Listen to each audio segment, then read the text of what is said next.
Ferrari seems to have found themselves in a very tricky situation as the Maranello team is bringing upgrades that are slowing down the car and turning out to be downgrades instead, a similar path that saw Aston Martin diverge itself from the top competitive teams.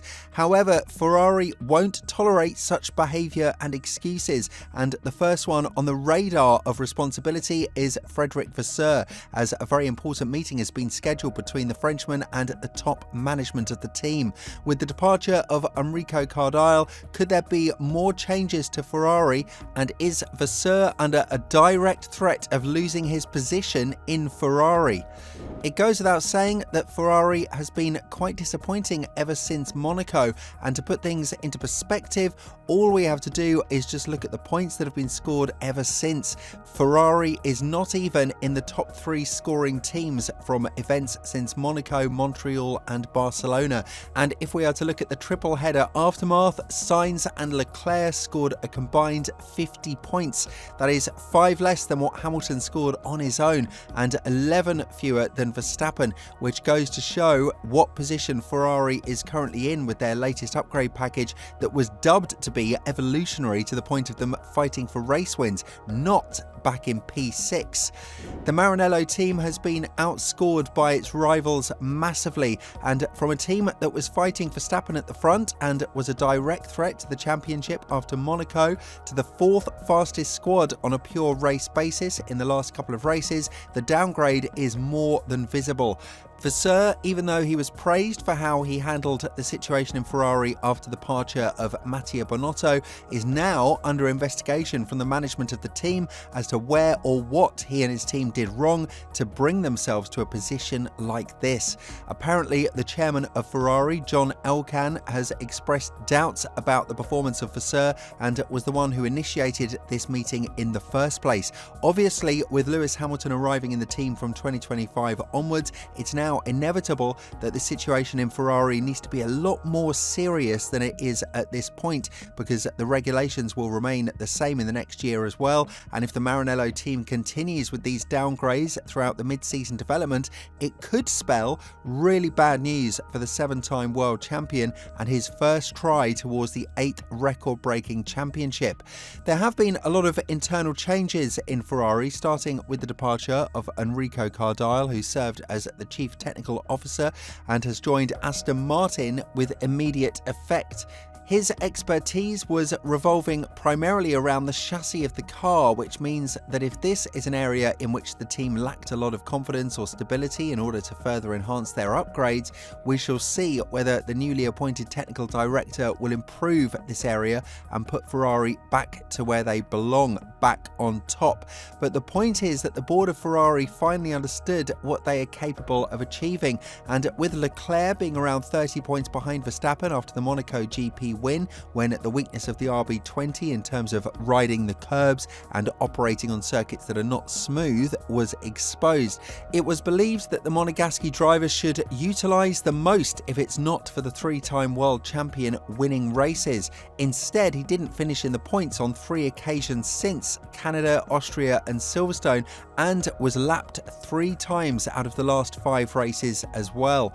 Some of this was due to strategic errors, such as the one to put Leclerc out on interns 8 laps before the heavy rain started, and therefore compromised his race terribly, something to which he couldn't hide his emotions. And when talking about his true feelings after that race, the 6-time race winner went on to say, "I was confident this was the right choice to box early for intermediate tyres with the information I got in the car. I knew that the rain was intensifying a lot and it would be very heavy the lap after. The thing is, the heavy rain came 8 laps later. It stopped raining actually during the lap when we stopped. For 8 laps there was basically no water, so we destroyed the tyres. Again, a difficult Sunday and one to forget. I am not feeling good. It is too much now. It's been too many races and I don't even know what to say anymore when I'm coming here.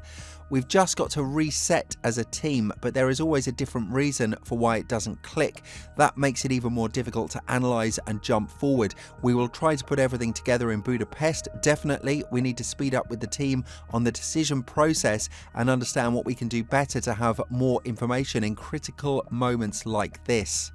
This is definitely a huge challenge for Vasseur because if you think about it, it was problems similar to the ones that happened in Silverstone that put Binotto under a lot of pressure, effectively forcing him to leave the team.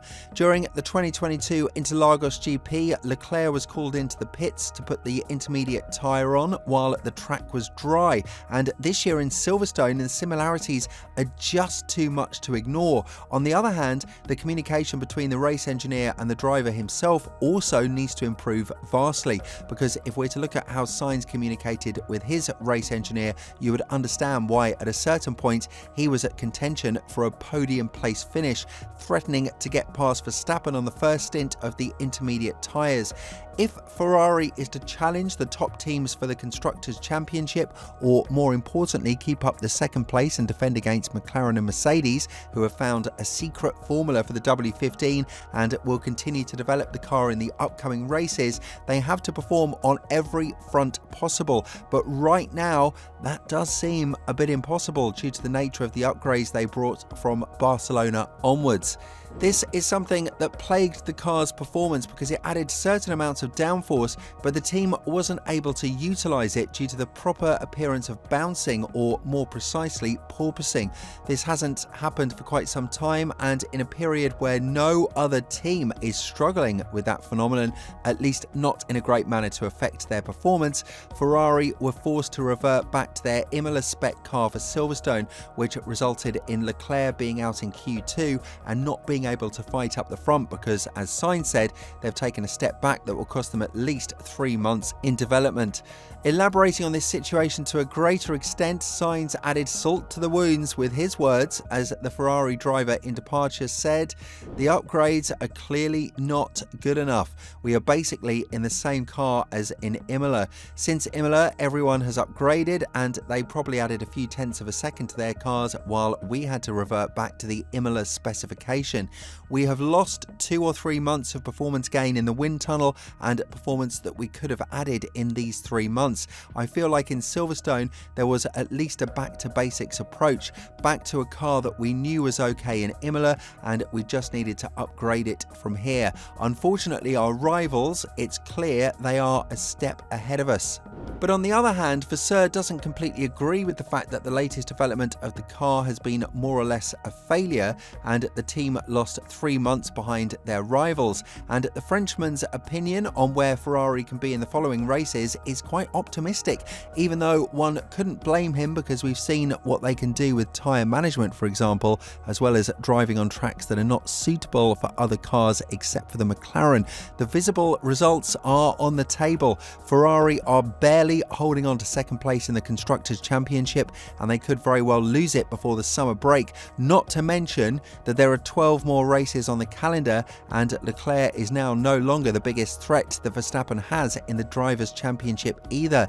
When talking about the future of Ferrari, Vasseur went on to say, "It is an aero problem, yes, because we changed the aero parts and the bouncing appeared in Spain. To fix it, you have tons of solutions with and without compromise on performance or developing a package, and I think we are there now. We have to deal with it at the next race with the current car, and the sooner we bring an upgrade with less bouncing, the better.